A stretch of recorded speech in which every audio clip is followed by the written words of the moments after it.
Topic of discussion is coagulation. In this topic we will discuss intrinsic, extrinsic and common pathway, its regulation and clinical disorders. Coagulation is the formation of a blood clot, and is essential to hemostasis. Hemostasis is the body's physiological response to damaged blood vessels, to slow down, minimize and eventually cease the bleeding. The coagulation process is characterized by a cascade of events which lead to the formation of a blood clot. Proteins called clotting factors initiate reactions which activate more clotting factors.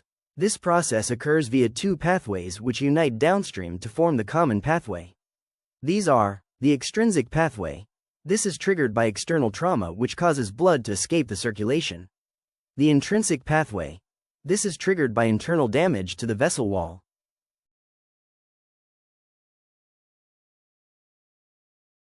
Extrinsic pathway of coagulation. The extrinsic pathway is as follows.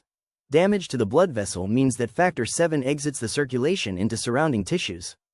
Tissue factor, factor III, is released by damaged cells outside the circulation. Factor VII and factor III form a complex, known as the TF7A complex.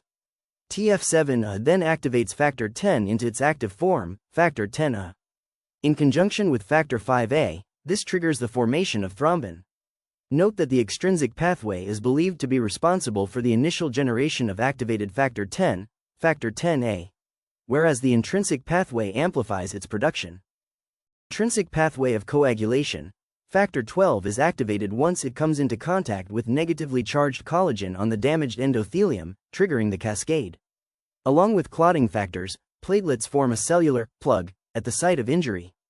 These platelets also release mediators that facilitate further clotting, including factor XIII. Factor IX combines with factor VIII to form an enzyme complex that activates factor X, which along with factor Vα, stimulates the production of thrombin. Common pathway of coagulation. The intrinsic and extrinsic pathways converge to give rise to the common pathway. The activated factor X causes a set of reactions resulting in the inactive enzyme prothrombin, also called factor II, being converted to its active form thrombin, factor IIa, by prothrombinase. The thrombin then converts soluble fibrinogen, also referred to as factor I, into insoluble fibrin strands. The fibrin strands which comprise the clot are stabilized by factor XIII.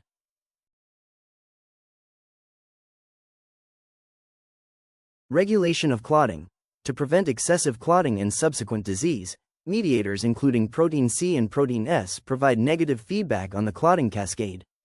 Protein C is activated following contact by thrombomodulin, which is itself activated by thrombin.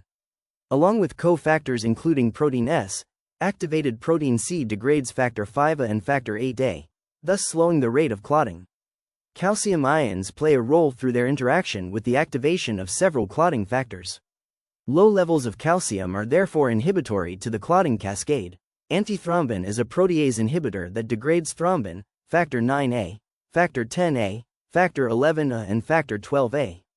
It is constantly active but can be activated further by a group of common anticoagulants known as heparins. Clinical stuff. Protein C deficiency. Protein C deficiency can either be inherited through a range of mutations or can be acquired in disease states including sepsis and liver disease. Due to the reduction in protein C, the clotting cascade is under less inhibition. Consequently, patients are predisposed to abnormal and excessive clotting, leading to illnesses including deep vein thrombosis and stroke. Restoring blood flow. Fibrinolysis. In order for blood flow to be re-established as the blood vessel heals, the thrombus must eventually be degraded. During fibrinolysis, fibrin is dissolved, leading to the consequent dissolution of the clot. The endothelial cells of the blood vessel wall secrete tissue plasminogen activators, TPAs, which convert the precursor plasminogen into plasmin. Plasmin subsequently cleaves the fibrin within the thrombus, leading to its degradation.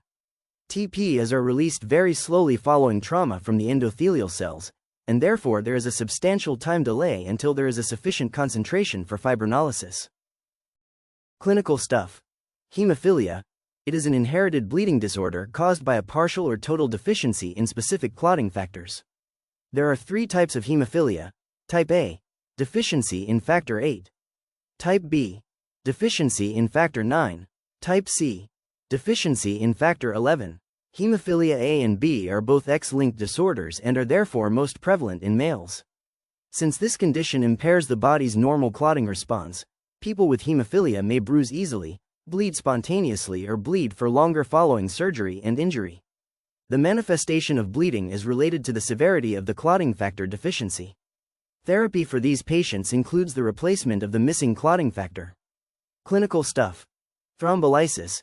Abnormal or unwanted blood clots in the circulation can lead to infarction. In the brain, this is known as an ischemic stroke. In the heart, this is known as a myocardial infarction. In order to degrade the blood clot, one treatment option is thrombolysis. This involves using synthetic TP as to artificially destroy the clot. One obvious, but common, side effect is unwanted bleeding at other sites.